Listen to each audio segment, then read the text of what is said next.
MDH की हल्दी मिर्ची धनिया करे कमाल, ये रंग दे, ये खुशबू दे, ये तीखा, ये कम पड़े। क्या निराला MDH मसाला, MDH की हल्दी मिर्ची धनिया करे कमाल, ये रंग दे, ये खुशबू।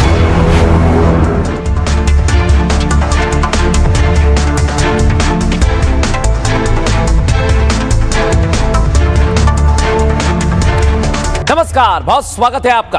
आप सभी को रिपब्लिक भारत के पूरे परिवार की ओर से 77वें गणतंत्र दिवस की बहुत बहुत शुभकामनाएं। मैं हूं आपके साथ मृदुल शर्मा और देश का नंबर 1 न्यूज शो आप देख रहे हैं, ये भारत की बात है। आज खबरों में आपके लिए क्या है खास, कौन सी बड़ी और अहम खबरें हैं, आइए आपको बताते हैं बुलेटिन में।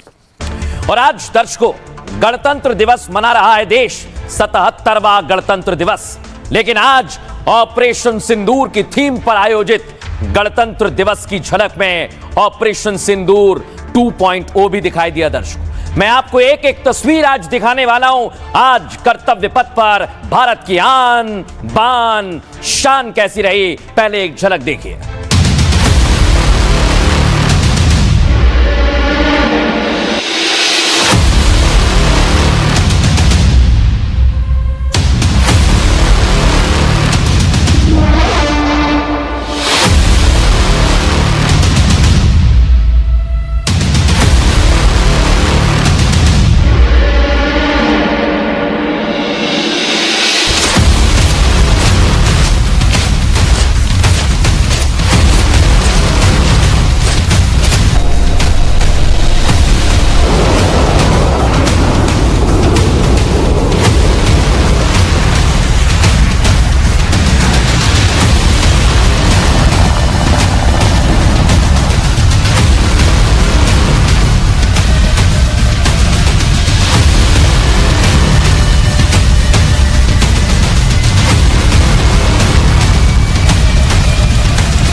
तो आज भारत की ताकत दुनिया ने देखी और दुनिया की निगाहें मैंने कल ही बता दिया था कि आज भारत पर रहेंगे। क्यों बताया था दर्शकों? क्योंकि आज ऑपरेशन सिंदूर की थीम पर गणतंत्र दिवस मनाया गया। और ये देखिए, आसमान में गर्जना करते हुए MI-17 हेलीकॉप्टर और ऑपरेशन सिंदूर का ध्वज शान से आसमान में लहराता हुआ। एमएन सुनाइए।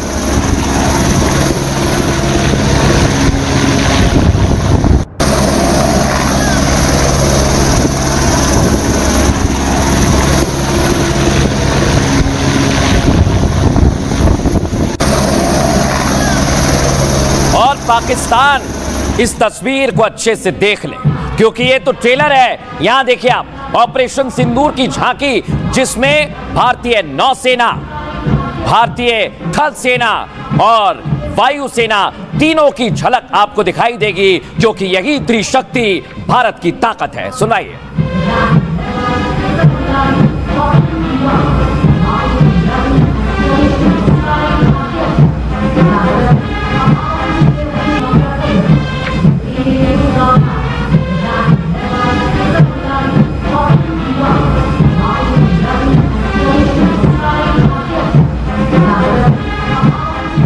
इसमें पाकिस्तान में आतंकियों के ठिकाने भी जलते हुए दिखाए गए। लेकिन यह आपको देखना चाहिए, यह दर्शकों सिंदूर फॉर्मेशन, यानी ऑपरेशन सिंदूर में भारत के एयरक्राफ्ट ने ऐसी गर्जना आसमान में की थी और पाकिस्तान में हड़कंप मचा दिया था। सुनाइए, इसे पूरा दिखाइए।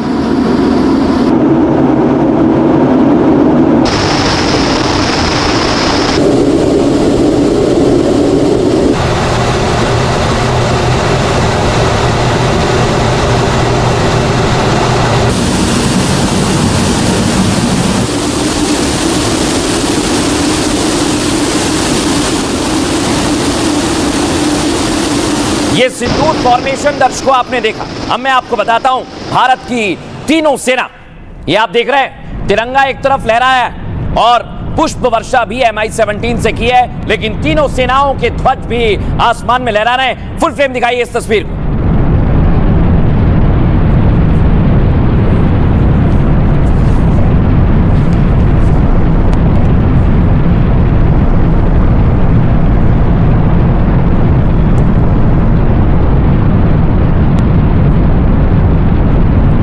यहां दर्शकों पुष्प वर्षा की जा रही थी, लेकिन कर्तव्य पथ पर अब आपको लेकर चलता हूं, दिखाइए जरा। यह है भैरव ब्रिगेड।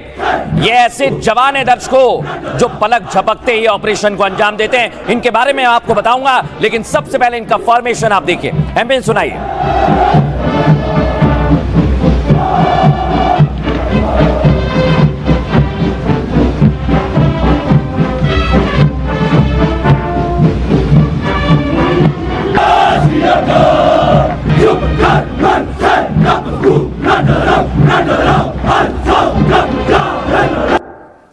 दर्शकों बड़ी बात यह है कि आज बैटल एरिया डिस्प्ले भी किया गया। ये भारत की ताकत है दर्शकों, क्योंकि जब युद्ध के हालात बनते हैं तो भारत को यही सबसे बड़ी सफलता दिलाता है, और आज इसी का प्रदर्शन किया गया है। इसलिए पाकिस्तान आंख कान और अपना मुंह भी खोलकर देख रहा है कर्तव्य पथ पर भारत की ताकत।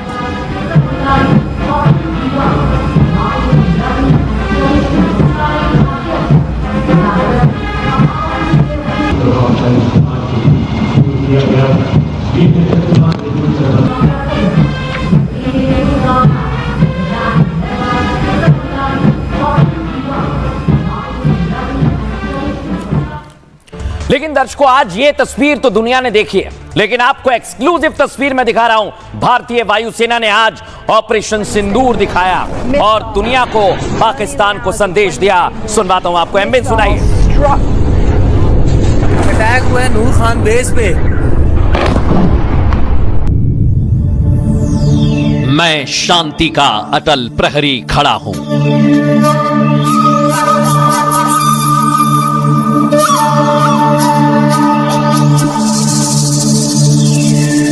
यदि दुष्ट नेत्र निश्चलता को भंग करने का साहस करें,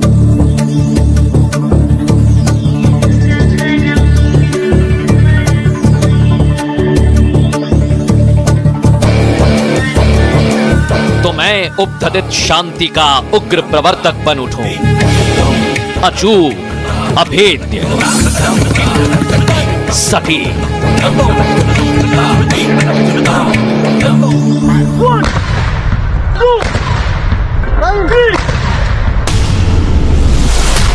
ऑपरेशन सिंदूर अभी खत्म नहीं हुआ है।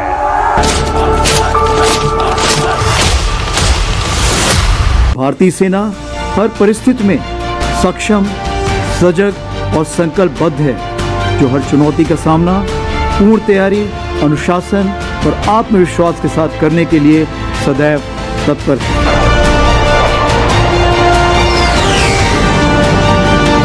आज कर्तव्य पथ पर जो झलक दिखी वो सिर्फ परेड नहीं, भारत की अटूट एकजुटता, त्रिदेव की ताकत और दुश्मन को चेतावनी है।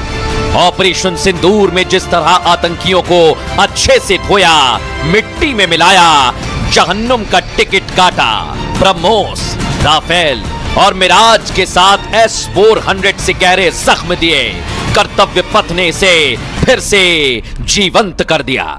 भारत माता की, भारत माता की, भारत माता की। ये सिर्फ हिंदुस्तान की शक्ति का प्रदर्शन नहीं, उस एक्शन का पावर प्ले है जो जल्द लॉन्च होने वाला है, क्योंकि ऑपरेशन ऑन गोइंग है, कुछ भी हो सकता है। उससे पहले इस शौर्य को मुनीर स्लो मोशन में फ्रेम बाय फ्रेम देख रहा है, अपनी मौत की उल्टी गिनती गिन रहा है।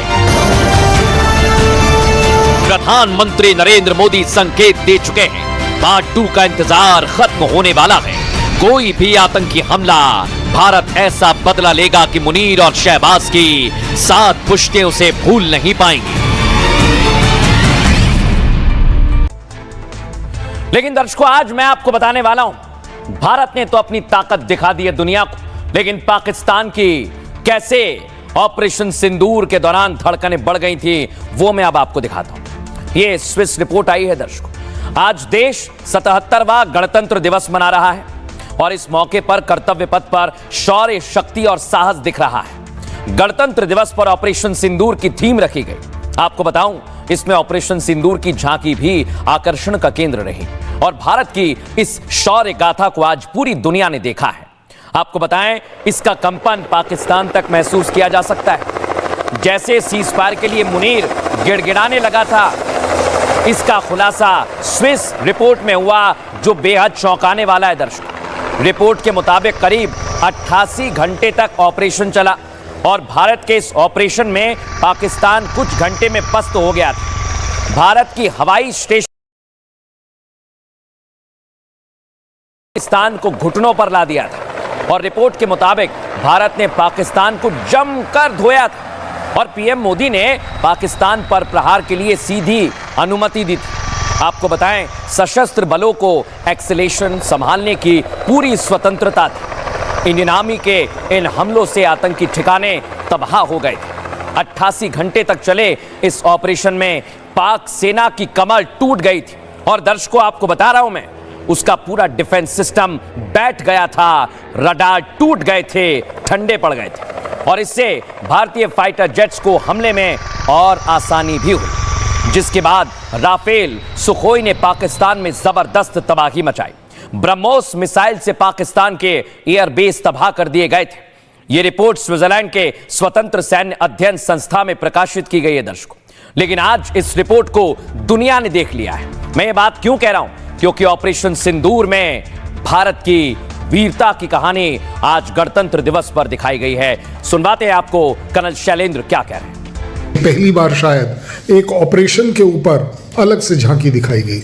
ऑपरेशन सिंदूर के ऊपर जो झांकी दिखाई गई, उसका ट्रेलर दिखाया गया, वो एक बहुत बड़ी मैसेजिंग है, ना केवल अपने खुद के लोगों के लिए या उन लोगों के लिए जिनको समझ आना भी चाहिए। और वो दिखाता है कि यस, कैसे तीनों फोर्सेस ने मिलकर इस ऑपरेशन सिंदूर को अंजाम दिया, पहली बात। दूसरी बात, किसी भी तरह का कोई भी जरूरत पड़ेगी तो शायद भारत आज के बाद किसी भी हद तक जा सकता है। सो ऑब्वियस बात है कि ये एक बड़ा डिफरेंट कर्तव्य पथ का रिपब्लिक डे परेड है, जहां हम परेड कर रहे हैं, गौरव ले रहे हैं हक से कि यस, ना केवल हमने किया है बट शायद आज के बाद जब जरूरत पड़ेगी तब करेंगे। दर्शकों, अब मैं आपको दिखाता हूं। आज आपने भारत की ताकत तो देख, लेकिन भारत की ताकत पर सभी ने बधाई दी है। मैंने कहा है ना, दुनिया की नजर है। पहले आप देखिए आज की तस्वीर। आज भारत में गणतंत्र दिवस परेड का आयोजन किया गया और इस समारोह में मुख्य अतिथि रहे प्रधानमंत्री नरेंद्र मोदी और माननीय महामहिम राष्ट्रपति द्रौपदी मुर्मू यहां पर पहुंची और यूरोपीय यूनियन के राष्ट्रपति, यूरोपीय कमीशन की राष्ट्रपति उर्सुला आपको नजर आ रही हैं, जिनका स्वागत किया गया।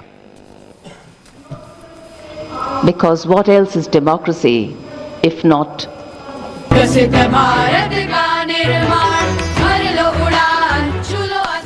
और ये देखिए, हर बार परेड में मुख्य अतिथि बनते, लेकिन ये पहला मौका था। ये यूरोप के लिए बड़ी खास बात है और यूरोप भारत की तरफ देख रहा है, इसलिए आज विशेष स्वागत किया गया। दिखाइए जरा।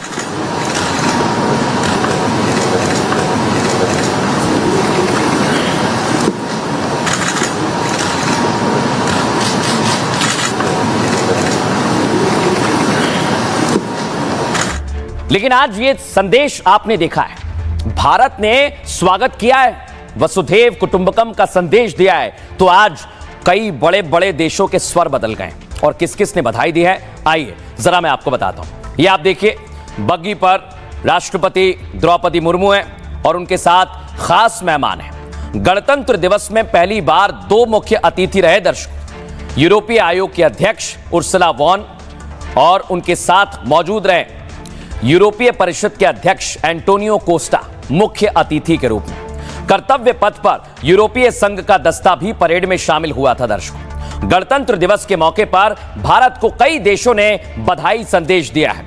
आइए आपको बताते हैं कौन कौन ने संदेश दिया। सबसे पहले चीन ने इस मौके पर भारत को अपना भरोसेमंद दोस्त बताया है। अच्छा पड़ोसी और साझेदार कहकर रिश्तों में नई मजबूती का संकेत दिया है। अमेरिका से भी भारत को गणतंत्र दिवस पर संदेश मिला है, डोनाल्ड ट्रंप ने दिया है। अमेरिका ने दोनों देशों के ऐतिहासिक रिश्तों को याद किया है और आपको बताएं, कहा कि अमेरिका भारत को सिर्फ एक रणनीतिक साझेदार नहीं बल्कि भरोसेमंद दोस्त मानता है। हम दोनों सबसे पुराने लोकतंत्र हैं, यह अमेरिका ने कहा। संबंध ना सिर्फ दोनों देशों के लिए बल्कि पूरे इंडो पैसिफिक के लिए बहुत अहम है। फ्रांस से भी बधाई आई। राष्ट्रपति इमैनुअल मैक्रों ने आज अपनी और पीएम मोदी की तस्वीर पोस्ट की है। आपको बताएं, उन्होंने कहा 2024 में हमने साथ मिलकर जो गणतंत्र दिवस मनाया उसकी अद्भुत यादें हैं। भारतीय मित्रों, इस महान उत्सव के दिन आप सभी को मेरी हार्दिक शुभकामनाएं हैं। फरवरी में फिर मिलेंगे, साथ मिलकर आगे काम करते रहेंगे। बड़ी बात है दर्शकों। इतना ही नहीं, 2024 के गणतंत्र दिवस समारोह में राष्ट्रपति इमैनुअल मैक्रों ही मुख्य अतिथि रहे थे। भूटान से बधाई आई। भूटान के प्रधानमंत्री शेरिंग ने गणतंत्र दिवस की शुभकामनाएं दी हैं। उन्होंने कहा, कामना करते हैं कि स्थायी मित्रता और ज्यादा मजबूत होगी। इसके अलावा उद्योगपति बिल गेट्स ने भी भारत को बधाई संदेश दिया है। बिल गेट्स ने कहा, मैं इस मौके पर भारत की प्रगति की सराहना करता हूं। इतना ही नहीं, उन्होंने कहा भारत इस प्रगति की ओर लगातार बढ़ता रहे, अग्रसर होता रहे। और आपको बताएं दर्शकों, ये तस्वीर तो दुनिया भर ने देखी है, लेकिन अब अलग अलग तस्वीर जो आज कर्तव्य पथ पर भारत की शान बढ़ा रही थी, भारत का गौरव दर्शा रही थी, उसमें से एक तस्वीर आपके सामने रख रहा हूं। ये है भैरव ब्रिगेड। ये भैरव ब्रिगेड कदम ताल करती है और दुश्मन पलक झपकते समझ नहीं पाता। ये एक्शन ले लेते हैं। सुनवाइए एम्बियंस।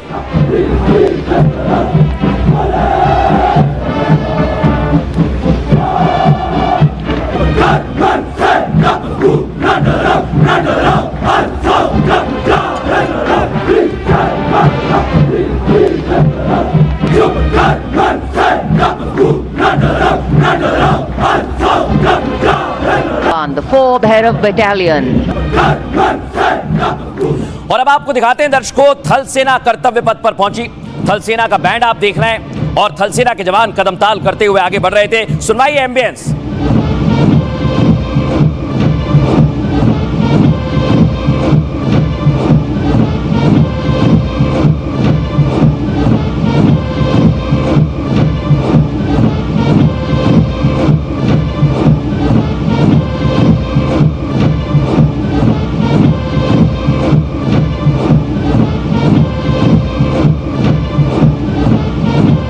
आर्मी के बाद इसके ठीक पीछे थी नौसेना की टुकड़ी।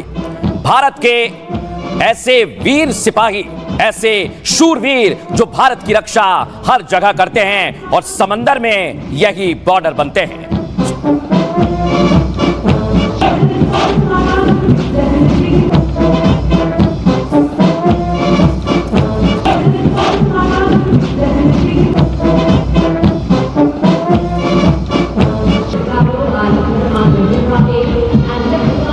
थल सेना, नौसेना, वायुसेना ये कमांड करते हुए आगे बढ़ते हुए, और आज भारत की वायुसेना ने भी अपना शौर्य दिखाया है। एम्बियंस सुनवाइए।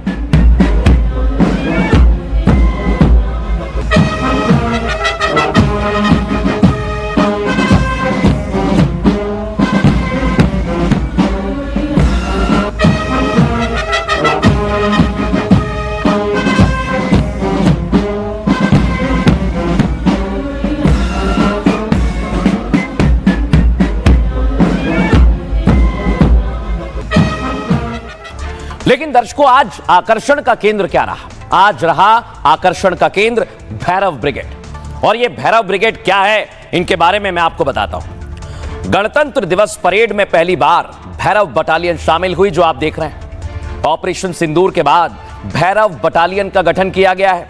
भैरव के जवान दुश्मन पर बिजली की तेजी से हमला करते हैं। दुश्मन को मात देने के लिए आंधी की तरह लौटने की शक्ति भी है। सुरक्षा घेरा, ड्रोन निगरानी और एआई सेंसर को चकमा देने की क्षमता इन जवानों में है। बटालियन के जवानों के चेहरे पर फेस पेंट लगा हुआ था, देख रहे हैं ना।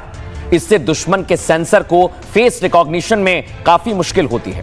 बटालियन का प्रतीक चिन्ह है कोबरा, मतलब काट लिया तो मौत निश्चित है। और इस बटालियन का नाम महादेव की शक्तिशाली अवतार भैरव के नाम पर रखा है। इसलिए सेना के इस बटालियन को दुश्मनों का काल भैरव कहा जाता है। कठिन ट्रेनिंग से गुजरते हैं ये जवानों को तकनीक और पारंपरिक युद्ध की ट्रेनिंग मिलती है। जवानों को हाई फिजिकल और मेंटल प्रशिक्षण भी दिया जाता है। आधुनिक तकनीक वाले हथियार चलाने में इनका कोई तोड़ नहीं है। स्पेशल ऑपरेशंस और सरप्राइज अटैक में महारत हासिल है, इसलिए इसे भारतीय सेना का सबसे मॉडर्न यूनिट कहा जाता है। भैरव की हर बटालियन में करीब 250 सैनिक होते हैं। राजस्थान, जम्मू कश्मीर, लद्दाख और पूर्वोत्तर में अभी इनकी तैनाती है। आज प्रधानमंत्री नरेंद्र मोदी, राष्ट्रपति ने इनको देखा और सलामी ली है। लेकिन आज आपको बताते हैं, भैरव ब्रिगेड ऐसी ब्रिगेड है जो दुश्मन पर पलक झपकते ऐसा हमला करती है कि कोई पकड़ नहीं पाता। सुनिए एक्सपर्ट क्या कह रहे हैं।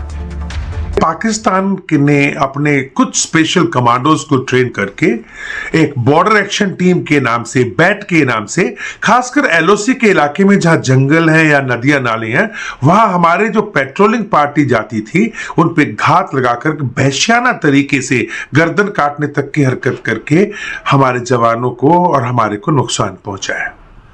उसका एक्शन अब भारत ने भैरव बटालियन के रूप में दिया, यानी ये भारत की बॉर्डर एक्शन टीम होगी जिसको भैरव कह रहे हैं हम लोग। और उनका 26 जनवरी को आज परेड में शामिल होना इस बात को दर्शाता है अब भारत आपसे ज्यादा वहशियाने तरीके से आपको जवाब देगा।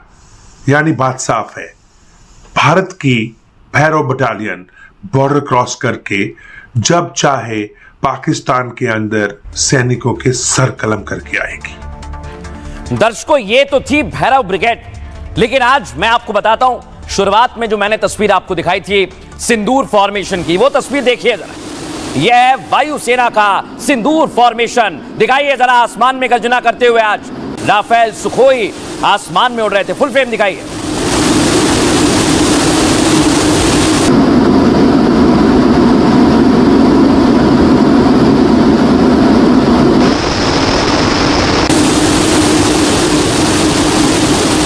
ये सिंदूर फॉर्मेशन आपने देखा, मैं आपको एक और फॉर्मेशन दिखाता हूं। दिखाइए जरा। राफेल की दाढ़ आपने देखी, सुखोई और मिग भी आकाश को चीरते हुए गर्जना कर रहे थे और इसकी गूंज कहां तक जा रही थी मुझे बताने की जरूरत नहीं है।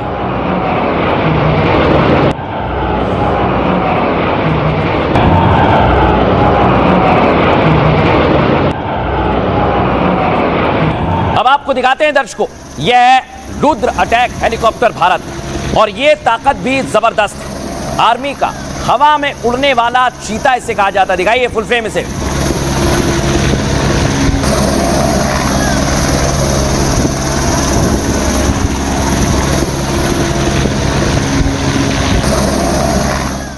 लेकिन दर्शकों आपको बताऊं मैं, किसी भी सेना की ताकत होती है उसकी वायुसेना, एयरफोर्स, और इसलिए पाकिस्तान को हमने कई बार धूल चटाई है क्योंकि हमारी एयरफोर्स ताकतवर है। गणतंत्र दिवस परेड में भारतीय सेना का शौर्य देख मुनीर कांप रहा है। देख रहे हैं ना, राफेल, जगुआर, मिग 29, सुखोई समेत 29 एयरक्राफ्ट का पावर शो हुआ। लड़ाकू विमानों ने ऑपरेशन सिंदूर का फॉर्मेशन बनाया। वायुसेना के हेलीकॉप्टर्स ने ऑपरेशन सिंदूर का झंडा भी दिखाया और दुनिया को भारत की उस बहादुरी की याद दिलाई जो पिछले साल आतंकियों ने देखी। आपको बताएं, सिर्फ राफेल की ताकत नहीं बल्कि कई ऐसे हथियार हैं जो दुश्मनों के होश उड़ाने की क्षमता रखते हैं। रुद्र हेलीकॉप्टर की ताकत ऑपरेशन सिंदूर में दुनिया ने देखी। रुद्र की अधिकतम रफ्तार 300 किलोमीटर प्रति घंटा है। यह 20,000 फीट की ऊंचाई तक उड़ान भर सकता है। इतना ही नहीं, 10.3 मीटर प्रति सेकंड की दर से चढ़ाई करता है। इसकी अधिकतम रेंज करीब 660 किलोमीटर है, जो इसे लंबी दूरी के मिशन के लिए उपयुक्त बनाती है। रुद्र न केवल भारतीय सेना की युद्धक क्षमता को बढ़ाता है बल्कि मेक इन इंडिया का जबरदस्त उदाहरण है। आपको बताएं, इसकी क्षमता ने सेना को एक भरोसेमंद प्लेटफॉर्म बना दिया है। और इतना ही नहीं, कई सारे फॉर्मेशंस आज किए गए जो भारत की ताकत को दर्शाते हैं। डिफेंस एक्सपर्ट इसे क्या कह रहे हैं, इसे लेकर सुनवाता हूं। आज 26 जनवरी के अवसर पर C-295 से लेके आपका मिग 29 हो या फिर राफेल हो और अलग अलग फॉर्मेशंस, खासकर सिंदूर फॉर्मेशन के अंदर जो फ्लाई पास्ट हुआ जिसमें कि टीके का एक निशान बना आसमान के ऊपर एक संदेश है पाकिस्तान को कि ऑपरेशन सिंदूर अभी भी चालू है और भारत का थल सेना हो, वायुसेना हो या नौसेना हो, बिल्कुल तैयार बैठी है। कोई भी हिमाकत दोबारा से भारत के साथ की तो ये बात निश्चित है कि भारत रिस्पॉन्ड करेगा, यानी ऑपरेशन सिंदूर पार्ट 2 चालू करेगा। और दर्शकों, अब मैं आपको बताता हूं, मैंने भैरव के बारे में आपको बताया, आसमान में गर्जना करते हुए फाइटर जेट, लेकिन आज भीष्म और अर्जुन की ताकत भी कर्तव्य पथ पर नजर आई। फुल फ्रेम दिखाइए, भारतीय सेना के युद्ध टैंक आपके सामने हैं।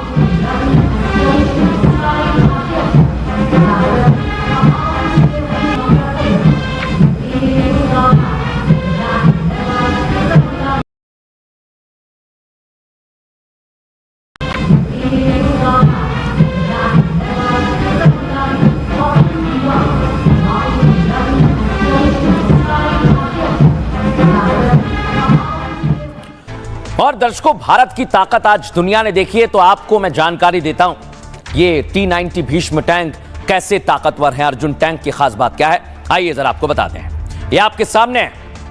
पाकिस्तान में आज शहबाज और मुनीर की नींद उड़ गई होगी दर्शकों। क्यों कह रहा हूं?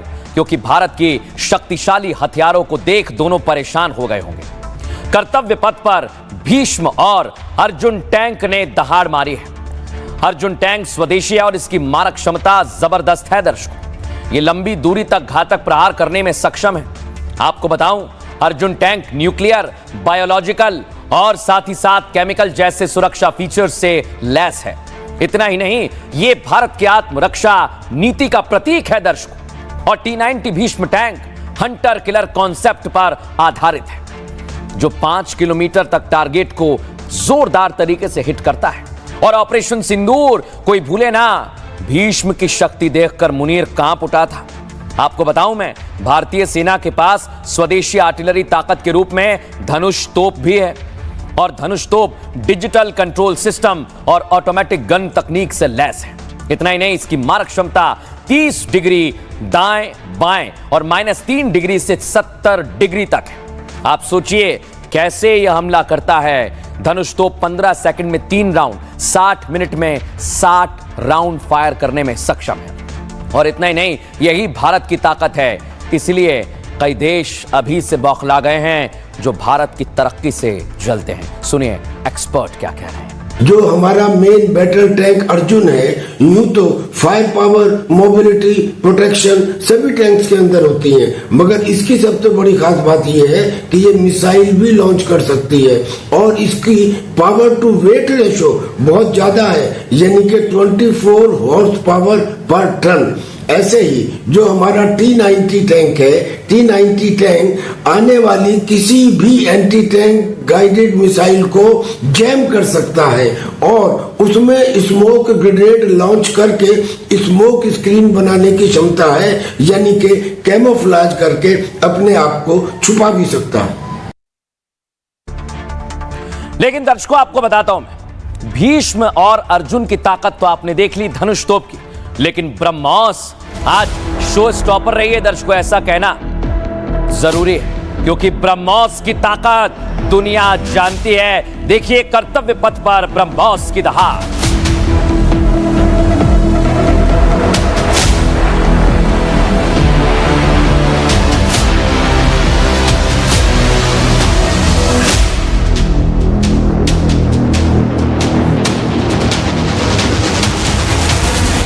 अब दर्शकों, आपको दिखाता हूं मैं नाग मिसाइल। ये भी आज आई थी झांकी में, देख रहे हैं आप। ये है दुश्मन के टैंकों का काल और ये नाग मिसाइल भारत की सबसे बड़ी ताकत कहा जाए तो गलत नहीं होगा।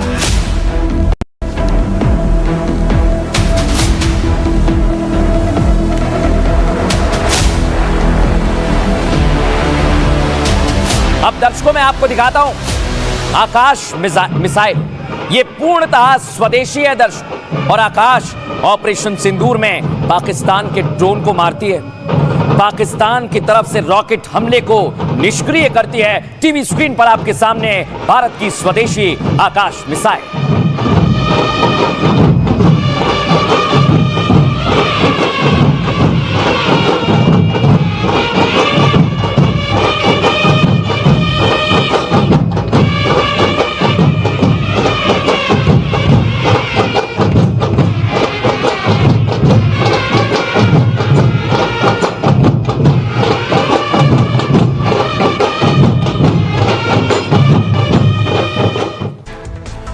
दर्शकों, ये भारत की ताकत है और इसके बारे में आपको जानकारी होनी चाहिए। आज मैं आपको बताता हूं भारत के आकाश ब्रह्मोस कितनी ताकतवर है और आज कर्तव्य पथ पर यही जा रही थी। देख रहे हैं आप सामने भारत की मिसाइल शक्ति देख पाकिस्तान थर-थर कांप रहा है। क्यों ऐसा कह रहा हूं दर्शकों में, इस बार भारत ने मुनीर और दुनिया को खतरनाक मिसाइल दिखाई है। दुनिया को भारत ने स्वदेशी हाइपरसोनिक मिसाइल दिखाकर चौंका दिया है, जो ठीक आपके सामने है। इससे भारत ने आधुनिक रक्षा तकनीक और आत्मनिर्भरता को दर्शाया है। ये 1500 किलोमीटर दूर दुश्मन को ध्वस्त करने की ताकत रखते हैं। ऐसी मिसाइल भारत के अलावा चीन, रूस और सिर्फ अमेरिका के पास है। आपको बताएं, इसके अलावा ब्रह्मोस भी भारत की सबसे खतरनाक और तेज मिसाइल है। आज कर्तव्य पथ पर ब्रह्मोस भी थी। ब्रह्मोस मिसाइल को जमीन से, समंदर से, हवा से भी दागा जा सकता है। इतना ही नहीं, इसकी रफ्तार इतनी है कि दुश्मन को समझने या बचने का मौका नहीं मिलता है। आपको बताऊं मैं, ब्रह्मोस का लॉक किया हुआ टारगेट कभी फेल नहीं जाता। उदाहरण ऑपरेशन सिंदूर, कुछ ही सेकंड में दुश्मन के ठिकाने को तबाह कर देती है, नेस्ते नाबूद कर देती है। यही वजह है कि मुनीर को भारत की मिसाइल पावर से सबसे ज्यादा डर लगता है। और आपको बताएं, यही ताकत है दर्शकों भारत की, और इसलिए आज भारत ने बता दिया कि अभी तो ट्रेलर दिखाया है, पिक्चर बाकी है। सुनिए एक्सपर्ट्स क्या। आत्मनिर्भर भारत के मूल मंत्र के साथ आज 77th रिपब्लिक डे परेड में कर्तव्य पथ के ऊपर जिस तरह से होममेड मिसाइल्स का, टैंक्स का, ड्रोन्स का, भैरव बटालियन का इनका प्रदर्शन किया गया, और ब्रह्मोस मिसाइल का, यानी कि दुनिया में सबसे ज्यादा तेज चलने वाली मैक 3 की स्पीड पे वो मिसाइल, जिसने ऑपरेशन सिंदूर में चाइना के उस बेहतरीन एयर डिफेंस सिस्टम को भी चकमा दे दिया। उसके बाद दो चीजें साफ हो गई। एक तो हिंदुस्तान के लोगों को अपने देश के ऊपर, अपनी मिलिट्री के ऊपर और ज्यादा गर्व पैदा हुआ, और दूसरा ये कि इसके द्वारा एक साइलेंट ऐलान भी हो गया कि आज की तारीख में हिंदुस्तान रक्षा उपकरणों को बनाने में न केवल सेल्फ सफिशिएंट हुआ है, बल्कि एक्सपोर्ट करने में भी कैपेबल है। लेकिन दर्शकों, मैं आपको वही चीज बता रहा हूं जो आज दुनिया ने पहली बार देखी, और आज शिकारी पक्षी, सोशल मीडिया पर भी इसकी चर्चाएं दिखाता हूं मैं आपको। ये है वो शिकारी पक्षी जो आप देख रहे हैं, इसके माथे पर दर्शकों टॉप पर ड्रोन लगा रहता है, कैमरा लगा रहता है, और यही है इसकी ताकत। दिखाइए फुल फ्रेम जरा इसे। ये भी आज कर्तव्य पथ पर परेड में शामिल हुआ।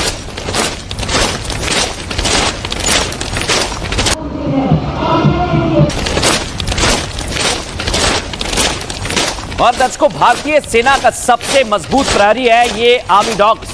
ये भारत के लिए बड़े बड़े रैंक के हैं और भारत के लिए हमेशा तैयार रहते हैं। आज इनका भी कर्तव्य पथ पर परेड में शामिल होना भारत के लिए, सभी के लिए गर्व का विषय रहा।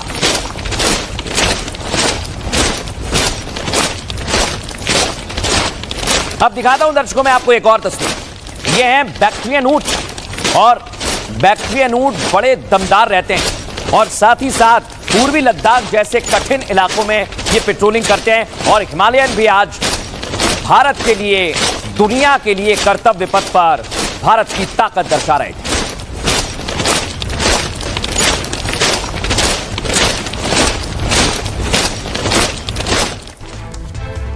लेकिन दर्शकों, आपको बताता हूं मैं, ये इतने खास हैं सिर्फ आर्मी के जवान नहीं, यानी इंसान नहीं, भारत में पक्षी भी, ऊंट भी रक्षा के लिए हमेशा तैनात रहते हैं। ये भारत की सरजमी है दर्शकों, और इन्हें आप देख लीजिए, भारत के हथियार से दुश्मन के पसीने छूट रहे हैं। लेकिन आपको बताऊं, टैंक, मिसाइल और फाइटर जेट्स के अलावा भारत के पास एक और बड़ी ताकत है। ये बिना बोले ही देश की रक्षा करते हैं, जो ठीक आपके सामने है। इनका नाम है एनिमल कंटिंजेंट। बड़ी बात यह है, पहली बार देश के इन रक्षकों को दुनिया ने देखा है। सबसे पहले बैक्ट्रियन ऊंट, जांस्कर टट्टू और चील भी हमारे योद्धा हैं, जो ठीक आपके सामने हैं। बर्फीले इलाकों में तैनात बैक्ट्रियन ऊंट सीमा की रक्षा करते हैं, जो आपको यहां दिखाई दे रहे हैं। पहाड़ों में सेना का भरोसा बनकर जांस्कर टट्टू भी खड़े रहते हैं। इतना ही नहीं दर्शकों, आसमान से दुश्मन की हर चाल पर हमारे ये चील नजर रखते हैं, जो आपको दिखाई दे रहे हैं। इसके अलावा हमारे डॉग्स भी दुश्मन को डराने के लिए काफी हैं। ये सभी सीमाओं पर सेना के साथ कंधे से कंधा मिलाकर काम करते हैं, आपकी और हमारी सुरक्षा में हमेशा तैनात रहते हैं। आपको दिखाते हैं दर्शकों, आज हमने एक्सपर्ट से बात की, कर्नल मयंक चौबे क्या कह रहे हैं, सुनिए जरा। कुछ ऐसे पशु और पक्षियों का डेमोन्स्ट्रेशन हुआ, दिखाए गए, जो कि भारतीय सेना के लिए एक फोर्स मल्टीप्लायर का काम कर रहे हैं। अगर आप नाम लेंगे तो बैक्टीरियन कैमल्स आए वहां पर। ये बैक्टीरियन कैमल्स जो है लोड ले जाने के लिए बहुत उपयोगी होते हैं। काइट्स का डिस्प्ले हुआ, जहां पर जो अपने आप में एक तरीके से सर्वेलेंस का काम करती हैं और छोटे छोटे ड्रोन को अपने पंजों से दबाकर उनका रुख बदल के उनको नकारा भी सिद्ध कर देती हैं। डॉग्स आए, जिनको कि बायोस्निफर्स कहते हैं, जो कि आदमी का सबसे प्यारा साथी कहलाता है। ऐसे जीव और पक्षियों का प्रदर्शन किया गया जो मानव के साथ साथ कंधे से कंधा मिलाकर यूं कह दीजिए युद्ध में भाग लेते हैं और भारत की सीमाओं की रक्षा भी करते हैं। अब दर्शकों मैं आपको दिखाता हूं, आपने हमेशा परेड में एक बात देखी हो, जो भारत का देह है, आत्मा है, यानी नारी शक्ति। और आज नारी शक्ति का भी अटूट साहस हमें दिखाई दिया। सबसे पहले इंडियन आर्मी की नारी शक्ति का दम आपके सामने फुल फ्रेम दिखाइए।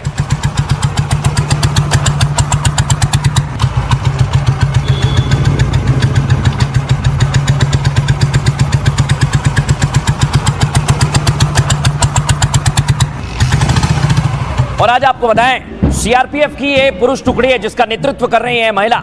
और ये सिर्फ महिला नहीं है, ये भारत की ताकत है, ये भारत की देवी शक्ति है, नारी शक्ति आपके सामने।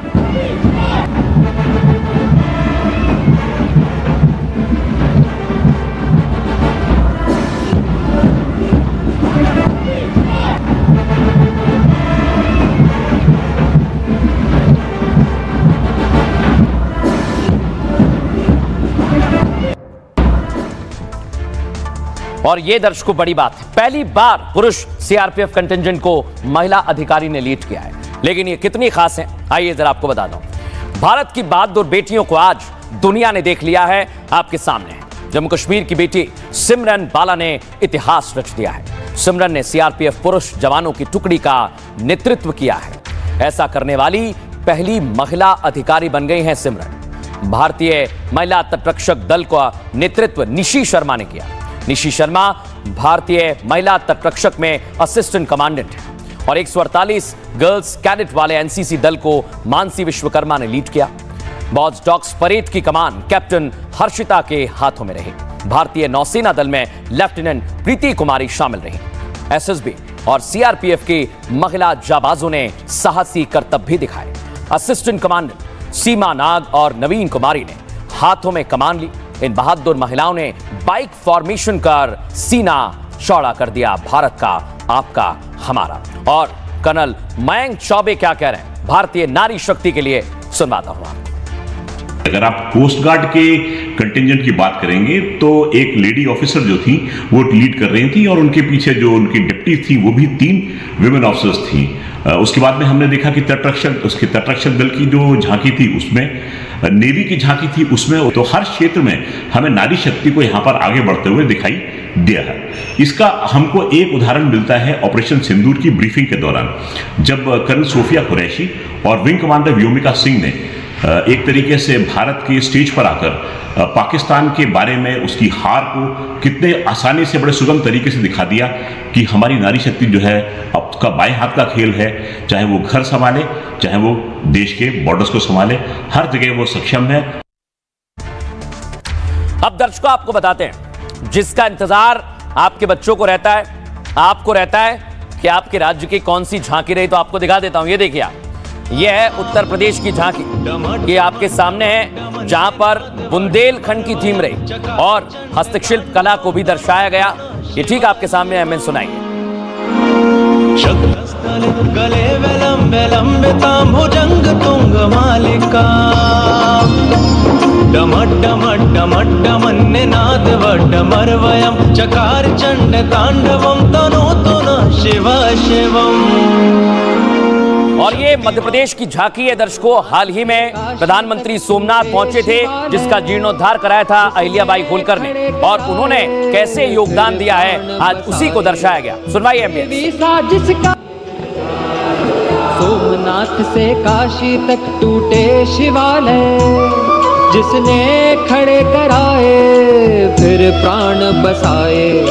देवी सा जिसका मान, सुशासन हथकरघा नारी शक्ति है। और आज महाराष्ट्र की झांकी दर्शकों आत्मनिर्भर भारतीय परंपरा संस्कृति गणेश उत्सव की थीम पर थी।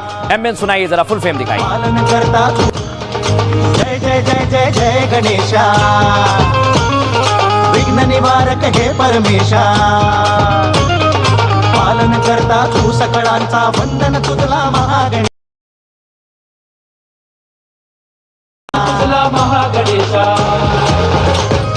परंपरेचे पायिक आम्ही समृद्धीचं लेणं, स्वदेशीचा जागर आणि कला गुणांचं देणं।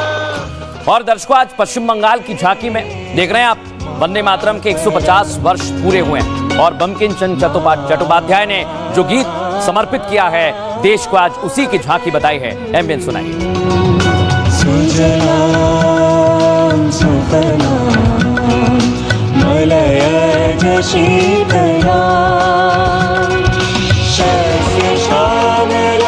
लेकिन दर्शकों आज वंदे मातरम की थीम भी रही है और आखिर में वंदे मातरम नृत्य भी पेश किया गया है।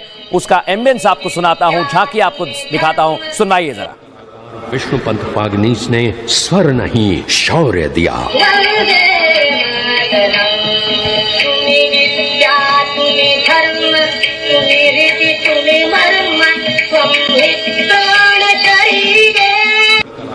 विष्णु पंत फागनीस ने स्वर नहीं शौर्य दिया।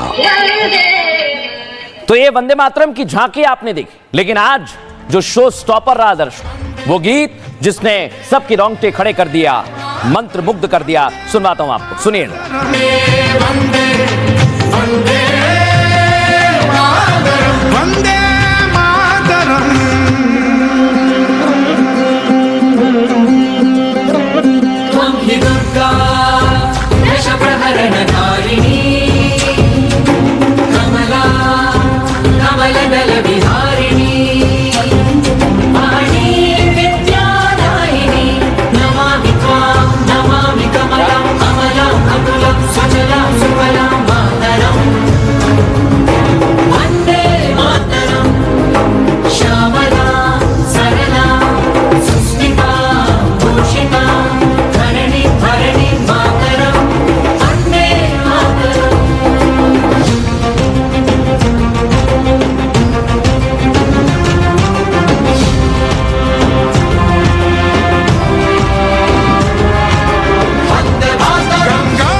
तो ये था वो शो स्टॉपर जो गीत लिखा गया था और जिसको आज प्रस्तुत किया गया है। लेकिन आपको बताते हैं कैसे आज आपके इलाके के, आपके शहर की, राज्य की झांकी निकली। हर साल की तरह इस बार भी कर्तव्य पथ पर झांकियां निकली दर्शकों, अलग अलग राज्यों की झांकियां निकाली गई तो पूरा भारत उसमें दिखाई दिया। परेड में 30 राज्यों की झांकियों में 2500 कलाकारों ने हिस्सा लिया है। आपको बताएं इस बार गणतंत्र दिवस की थीम वंदे मातरम के 150 वर्ष पूर्ण होने पर रखी गई, इसलिए वंदे मातरम के 150 सालों की धरोहर का भव्य प्रदर्शन हुआ जो आपके सामने है।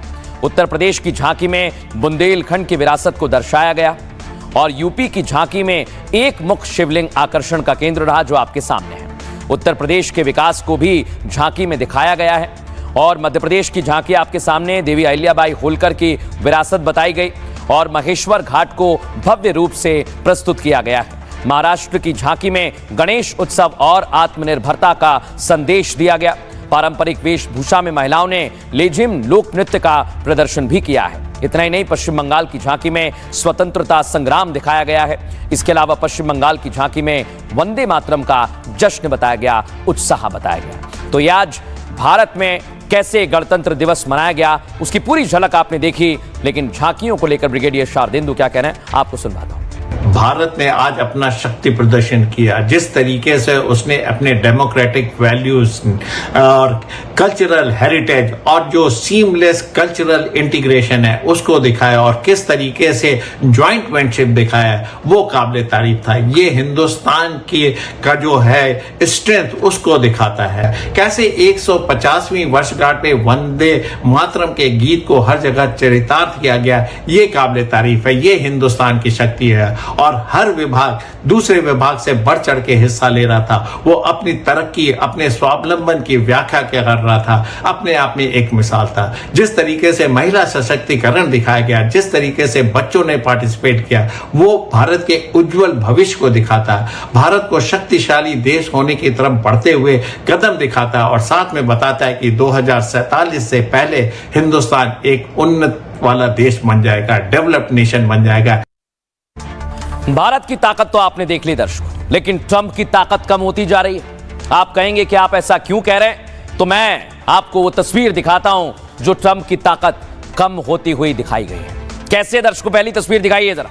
ये आप देखिए, पुलिस ने पकड़ लिया है और ये प्रदर्शन कर रहे हैं। ये आपको मैंने यहाँ पुलिस की तस्वीर दिखा रहा हूं, फुल फ्रेम दिखाइए जरा, एमएन सुनाइए।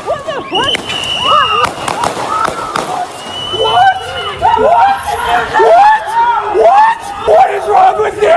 What is wrong with you? Get back! No! Oh my God! They have just shot a man. They shot that guy. I know. They have shot a man. That is police brutality. They are hitting that observer. They are kicking them in the face. आपको बताएं दर्शकों, Alex पैट्री जिनकी जान चली गई है, वो nurse का काम करते थे, उन्हें श्रद्धांजलि दी है, देख रहे हैं यहाँ पे। और इसके बाद पूरे अमेरिका में विरोध हो रहा है। फुल फ्रेम दिखाइए जरा, उनको श्रद्धांजलि दी गई है और इसके बाद अमेरिका में विरोध कैसा हो रहा है वो दिखाऊं। उससे पहले आपको दिखाता हूं 7 जनवरी को आईसी एजेंट, ये तस्वीर हमने आपको दिखाई थी। जबरदस्त प्रदर्शन हो रहा था, तब क्या हुआ था दिखाइए जरा।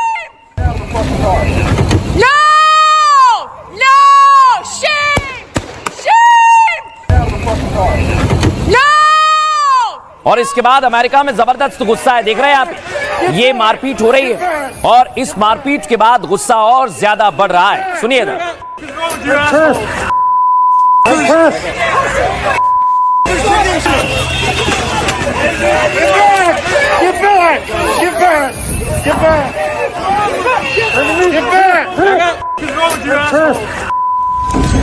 ये आप देख रहे हैं दर्शकों, प्रदर्शन में आगजनी हो रही है, आंसू गैस के गोले छोड़े जा रहे हैं, यानी ट्रंप की ताकत, शक्ति कम हो रही है।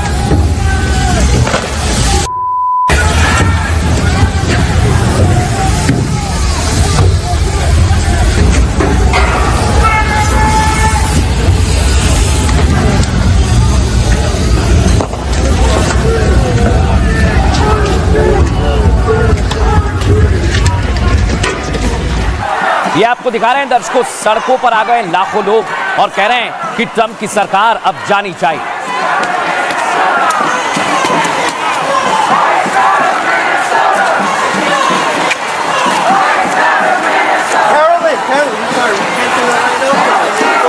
जो डोनाल्ड ट्रंप दुनिया को आंख दिखा रहे हैं, उनके देश में उनका विरोध हो रहा है। देख रहे हैं माइनस में टेम्परेचर है, लेकिन फिर भी लोग सड़कों पर आ गए, विरोध कर रहे हैं।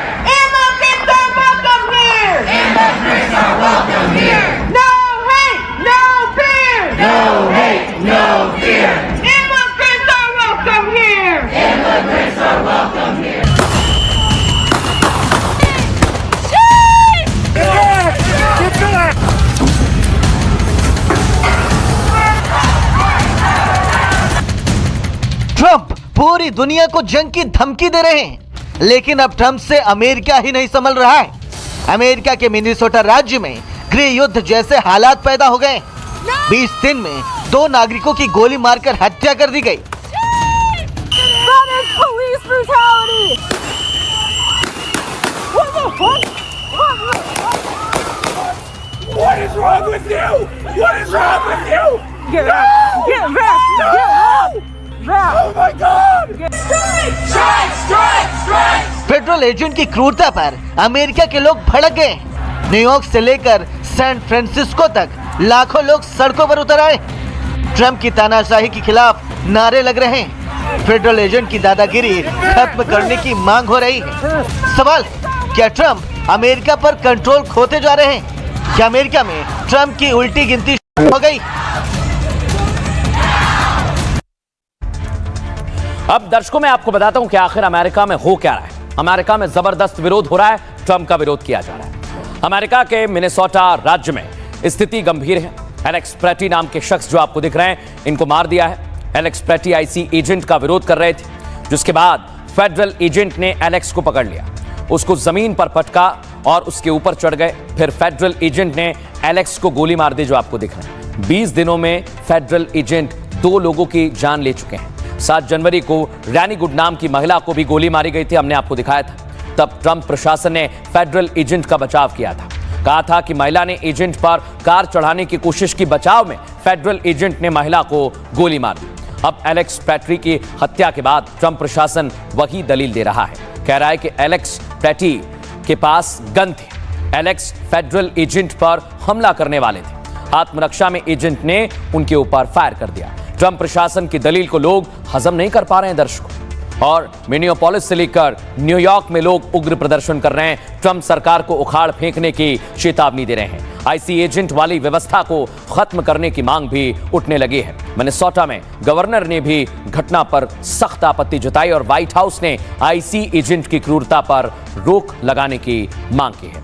आपको बता दें दर्शकों, गृह सुरक्षा मंत्री अमेरिका के इस मसले पर बयान दे रहे हैं। वो क्या कह रहे हैं, एक्सपर्ट क्या कह रहे हैं, दोनों को सुनिए। मैं आज मिनियोपोलिस में हुई दुखद घटना के बारे में बताना चाहती हूँ। फेडरल आइस एजेंट अवैध प्रवासियों को लेकर अपनी कार्रवाई कर रहे हैं। संदिग्ध के पास 2 मैगजीन थी, जिसमें दर्जनों राउंड थे। उसके पास कोई आईडी भी नहीं थी। ये ऐसी स्थिति लगती है जहां व्यक्ति किसी को ज्यादा से ज्यादा नुकसान पहुंचाने और अधिकारियों को हानि पहुंचाने की स्थिति में था। अभी पिछले महीने दिसंबर में इसका डिपार्टमेंट ऑफ होमलैंड सिक्योरिटी जो है, उसने कहा कि हमने 6 लाख से ज्यादा लोगों को डिपोर्ट कर दिया है, जबकि लगभग 20 लाख खुद चले गए हैं। इसका मतलब है कि अमेरिका में इमिग्रेशन जो है वो नेट नेगेटिव रहा। इसका मतलब ज्यादा लोग बाहर गए हैं उसकी अपेक्षा में जितने लोग अंदर आए। ये ब्रुकिंग्स इंस्टीट्यूशन ने अनुमान लगाया। तो कहते हैं कि जो गैप था, नेट लॉस, वो लगभग 3 लाख लोगों के आसपास हो सकता है। इसका मतलब बहुत से लोग अब अमेरिका छोड़ के जा रहे हैं। अब जो प्रदर्शन हो रहे हैं वहां पर, वो ज्यादातर इलीगल इमिग्रेंट्स खुद हैं या जो दूसरे देशों से आए हैं वहां पर बस के हैं। वो कह रहे हैं ऐसा आप क्यों कर रहे हैं? ऐसा करना चाहिए नहीं करना चाहिए, इस पे कहना बड़ा मुश्किल है, लेकिन ट्रंप ने ये साबित कर दिया है। मागा भी तो कहता है कि मेक अमेरिका ग्रेट अगेन, लेकिन साथ साथ में ये भी कहता है अमेरिका मेनली फॉर अमेरिकन्स, यानी जो उस देश में जिनका जन्म हुआ है, जो इमिग्रेंट्स नहीं है, जिनका जन्म बाहर में हुआ, दूसरे देश में हुआ, फिर यहाँ पर आए, उनके साथ वो थोड़ा सा कठोर है। दर्शकों, आज देश पर, दुनिया पर तो आपने खबरें क्या आई ये देख लिया, लेकिन आज एक महत्वपूर्ण खबर आई उत्तर प्रदेश से। जबरदस्त युद्ध चल रहा है दर्शकों, किसके बीच में? योगी आदित्यनाथ और अखिलेश यादव के बीच में। ये कैसे युद्ध चल रहा है, बयानबाजी हो रही है, आपको दिखाता हूं मैं पहली तस्वीर। आज योगी आदित्यनाथ ने 26 जनवरी पर, ये आप देख रहे हैं, झंडा फहराया और सलामी ली, और इसके बाद योगी आदित्यनाथ ने एक बयान दिया। उसके बाद माहौल गर्मा गया। आपको अगली तस्वीर दिखाता हूं, अखिलेश यादव, वो भी आज खुद पहुंचे कार्यालय पर समाजवादी पार्टी कार्यकर्ताओं के साथ, और उन्होंने भी झंडा फहराया है। लेकिन इसके बाद दोनों के बीच में जबरदस्त बयानबाजी शुरू हो गई। एक हमला कर रहा है, दूसरा पलटवार कर रहा है, और ये हमले दर्शकों ऐसे हो रहे हैं कि अब राजनीतिक गलियारों में इसी की चर्चा हो रही है। आपको बताता हूं दर्शकों हुआ क्या। पहली तस्वीर, यूपी में चुनाव की आहट साफ सुनाई देने लगी, आप समझ जाइए। इसलिए बीजेपी की तरफ से योगी आदित्यनाथ और सपा की तरफ से अखिलेश यादव आमने सामने आ गए हैं। आपको बताऊं, मैं बीजेपी से योगी आदित्यनाथ ने मोर्चा खोल दिया है। आज समाजवादी पार्टी से अखिलेश यादव ने भी खुद पलटवार करने का बीड़ा उठाया। इस बार शुरुआत मुख्यमंत्री योगी आदित्यनाथ ने की। उन्होंने बिना नाम लिए अखिलेश यादव पर हमला बोला। क्या कहा? 12 बजे सोकर उठने वाले बबुआ को कहां फुर्सत थी कि गरीबों की दिक्कत पर ध्यान दें। योगी आदित्यनाथ ने कहा, पिछली सरकार को गरीबों के बच्चों की पढ़ाई की चिंता नहीं थी। प्रदेश का मुखिया खुद 12 बजे सोकर उठेगा तो क्या ही ध्यान देगा। ये योगी आदित्यनाथ ने कहा कि उससे अगर कोई सूर्योदय की बात करेगा तो वो उसे भी सपना मानने लगेगा। अब पिछली सरकारों में परिवारवाद, भ्रष्टाचार, लापरवाही चरम पर थी, ये भी योगी आदित्यनाथ ने कहा। लखनऊ में एक छात्रवृत्ति वितरण कार्यक्रम योगी आदित्यनाथ पहुंचे थे। शिक्षक मित्र तक आंदोलित रहे हैं। इतना ही नहीं, पीडीए पाठशाला आंदोलन के दबाव के बाद राज्य में शिक्षा पटरी पर आई, अखिलेश यादव ने कहा। इसके बाद अखिलेश यादव ने मीडिया में आकर योगी आदित्यनाथ पर प्रहार किया। क्या कहा, जिसमें योगी आदित्यनाथ पर जवाबी हमला था। दर्शक, उन्होंने क्या कहा वो सुनिए। अखिलेश यादव कहते हैं कि सोकर जो जल्दी उठ जाता है वो दिन में भी मदहोश रहता है। सुनिए जरा अखिलेश यादव क्या कह रहे हैं। जिस प्रदेश का मुखिया 12 बजे सोकर के उठता होगा, उसके लिए कोई सूर्योदय की बात करेगा तो वो तो सपना मानेगा। बोले बेफिजुल की बात कर रहे हो, क्योंकि उसको देश दुनिया की कोई जानकारी नहीं होगी, वो लेना भी नहीं चाहेगा। और परिणाम क्या होता था? उत्तर प्रदेश के नौजवान के सामने पहचान का संकट खड़ा होता था। इनकी आंखें दिन भर बंद रहती हैं। अगर ध्यान से देखोगे तो दिन भर आंखें बंद रहती हैं और जागकर भी मदहोश रहते हैं वो। अब दर्शकों, इधर योगी आदित्यनाथ अखिलेश यादव पलटवार कर रहे हैं, उधर उत्तर प्रदेश से एक और खबर आई। शंकराचार्य अभी मुक्तेश्वरानंद अभी भी बैठे हुए हैं। शंकराचार्य को लेकर अलग विवाद है दर्शकों, लेकिन अब दूसरा विवाद खड़ा हो गया है कि अभी मुक्तेश्वरानंद जाएंगे या नहीं जाएंगे। दिखाता हूं पहली तस्वीर आपको। आज देखिए, उन्होंने भी गणतंत्र दिवस की बधाई दी, शुभकामनाएं दी और झंडा फहराया। ये आप देखिए जरा, फुल फ्रेम दिखाइए।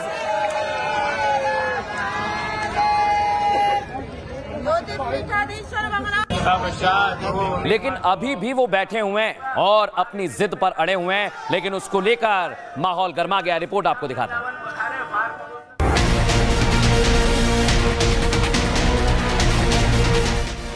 जो नहीं होना चाहिए था वो हो रहा है। ये असली हिंदू बनाम नकली हिंदू की लड़ाई शुरू हो चुकी है। जो नहीं होना चाहिए वो आगे भी होता दिख रहा है।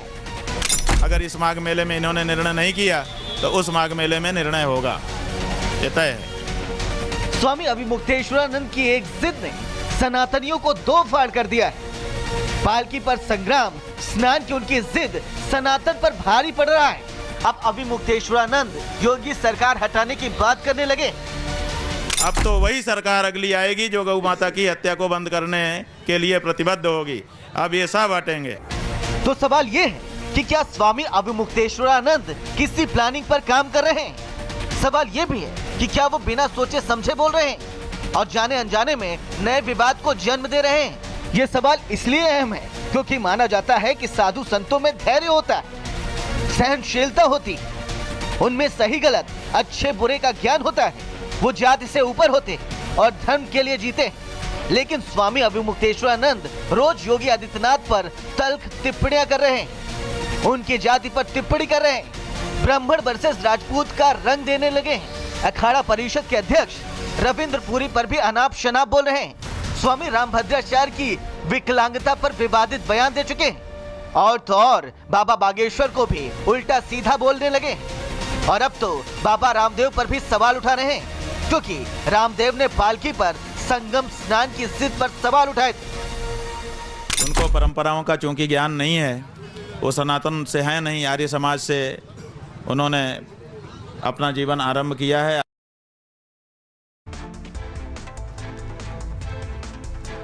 और आपको बताऊं, ये विवाद दर्शकों थम नहीं रहा है, ये बढ़ता ही जा रहा है। आप सोचिए इसके पीछे कारण क्या हो सकता है। मैं आपको बताता हूं हो क्या रहा है। स्वामी अविमुक्तेश्वरानंद 9वें दिन अनशन पर बैठे हैं। ये आपके सामने अविमुक्तेश्वरानंद पीछे हटने को तैयार नहीं है, इनकार कर चुके हैं। उन्होंने ऐलान किया कि लड़ाई दो हिंदुओं के बीच है। उनका धड़ा असली हिंदुओं का है, जबकि योगी नकली हिंदू हैं। उन्होंने अगले चुनाव में नकली हिंदुओं को हटाने का ऐलान भी कर दिया है। नकली हिंदू मतलब योगी आदित्यनाथ की सरकार को हटाने का ऐलान कर रहे हैं। उन्होंने कहा अब सत्ता में वही सरकार आएगी जो गौरक्षा की बात करेगी। इतना ही नहीं, वो कहते हैं, उन्होंने आगे कहा अगली सरकार कौन सी होगी ये तो नहीं बताया, लेकिन अखिलेश या मायावती का नाम भी नहीं लेते हैं। लेकिन आर भारत से बातचीत में अपने प्लान का ऐलान उन्होंने कर दिया है। उन्होंने कहा कि वो अगले माघ मेले में भी संगम स्नान के लिए आएंगे और उसी माघ मेले में योगी सरकार को लेकर अगली रणनीति तय होगी। अविमुक्तेश्वरानंद के सियासी बयानों से भी इसके संकेत साफ मिलने लगे हैं दर्शकों, क्योंकि अगले साल उत्तर प्रदेश में विधानसभा चुनाव होने वाला है। और आपको बताऊं, अविमुक्तेश्वरानंद योगी वर्सेस केशव प्रसाद मौर्य करने में जुटे हुए हैं, क्योंकि मौर्य ने उनसे बार बार स्नान की विनती की है, रिक्वेस्ट की है, जबकि एक सीएम के तौर पर योगी आदित्यनाथ ने अभी तक कुछ नहीं कहा है। और यही सधा हुआ बयान देना चाहिए, दोनों को देना चाहिए दर्शकों। लेकिन स्वामी अविमुक्तेश्वरानंद क्या कह रहे हैं, सुनवाते हैं आपको। दबाया जा रहा होगा इसीलिए नहीं आए, इतनी सी तो बात है। हमारा कोई उनसे सीधे डायरेक्ट सैटेलाइट कनेक्शन थोड़े जुड़ा हुआ है। ये असली हिंदू बनाम नकली हिंदू की लड़ाई शुरू हो चुकी है। अगर इस माघ मेले में इन्होंने निर्णय नहीं किया तो उस माघ मेले में निर्णय होगा, ये तय है।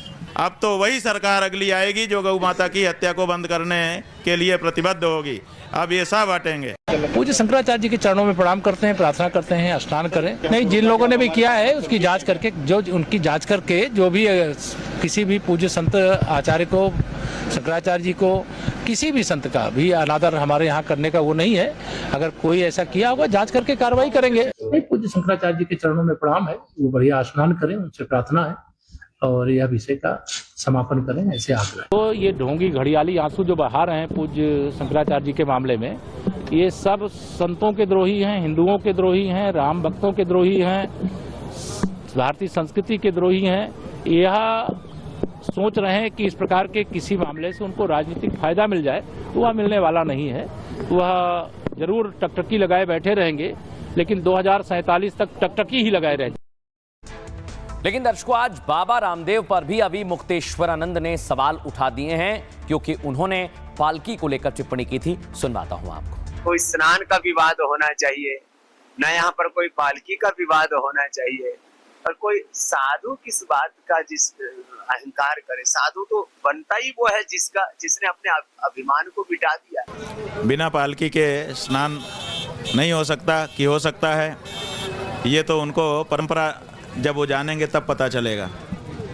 उनको परंपराओं का चूंकि ज्ञान नहीं है, वो सनातन से हैं नहीं, आर्य समाज से उन्होंने अपना जीवन आरंभ किया। इसलिए रामदेव बाबा जो कह रहे हैं दुर्भावना से कह रहे हैं, उनको परंपराओं का ज्ञान नहीं है। शंकराचार्य जी जब आएंगे तो लोगों के मन में रहता है कि हम शंकराचार्य जी का दर्शन करें, तो शंकराचार्य जी का दर्शन करने के लिए जो परंपराएं हैं उसके अनुसार शंकराचार्य जी को आना पड़ता है। दर्शकों, हम एक बात कहेंगे कि नकली और असली हिंदू नहीं होता, हिंदू हिंदू होता है और परंपरा का सम्मान सबको करना चाहिए। बहरहाल आगे बढ़ेंगे, बात करेंगे आज के सूत्र की। आज गणतंत्र दिवस देश मना रहा है और उसी से जुड़ा हुआ हमारा सूत्र है। गणतंत्र दिवस सिर्फ एक तारीख नहीं है, बल्कि भारत की आत्मा है। ये उस दिन का जश्न है, उत्सव है, जब हमने तय किया कि अब हमारी नियति हम खुद तय करेंगे और हमारी शासन व्यवस्था जनता की इच्छा पर आधारित होगी। तो आइए हम सब मिलकर आज भारत की सांस्कृतिक विविधता और एकता को बनाए रखने का संकल्प लें, यानी गण से ही गणतंत्र है। बहरहाल ये भारत की बात में इतना ही। एक छोटा सा ब्रेक लेंगे, खबरें जारी रहेंगी। नमस्कार। अब आया असली स्वाद। अब आया स्वाद। जब स्वाद के पड़े हो लाले तो MDH का चंकी चाट मसाला डालें। MDH का चंकी चाट मसाला। MDH। अब आया